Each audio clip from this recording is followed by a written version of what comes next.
তাৰ আগমুহূৰ্তত মই গোলাঘাট ৮ নং ৱাৰ্ডৰ সমূহ ৰাইজৰ হৈ বাইদেউকেইখনি ফুলাম গামোচা সম্বৰ্ধনা জনাব বিচাৰিছোঁ।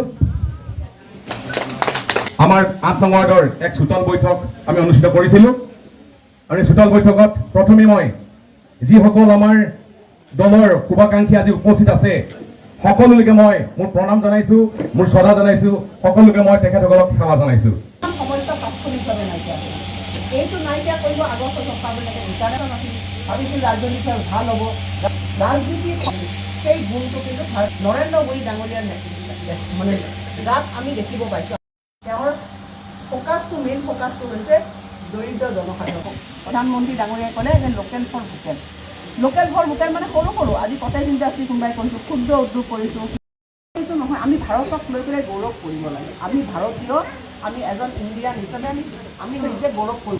লাচিত বৰফুকনক আমি প্ৰকৃত শ্ৰদ্ধাঞ্জলি দিওঁ। আজি কাজিৰঙা নৰেন্দ্ৰ মোদী ডাঙৰ নিজে কাজিৰঙালৈ আহিলে, কাজিৰঙাক প্ৰমোট কৰি গুচি গ'ল। তেওঁ চাহপাত বাগান চালে, বাগানত প্ৰমোট কৰি গুচি গ'ল।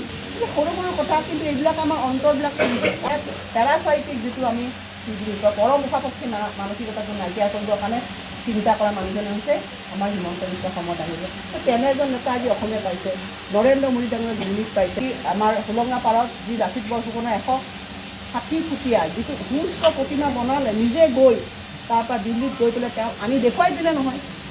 কাৰ্যালয়টো ভাবিলোঁ আমি এইটো ডাঙৰকৈ কোৰ্ট বিল্ডিংটো আমি নিৰ্মাণ কৰিলোঁ, ইয়াতে মুখতে ষ্টেডিয়ামটো লাগি আছে, ষ্টেডিয়ামৰ ৰাস্তা মুখত বহল কৰি আমি গোটেই দুটা যমুনা তাত নতুনকৈ সুন্দৰকৈ সজাই পৰাই তুলি। গোলাঘাটৰ মানে একদম অন্তৰখনে হৈছে এই ৮ নম্বৰ ৱাৰ্ডটো।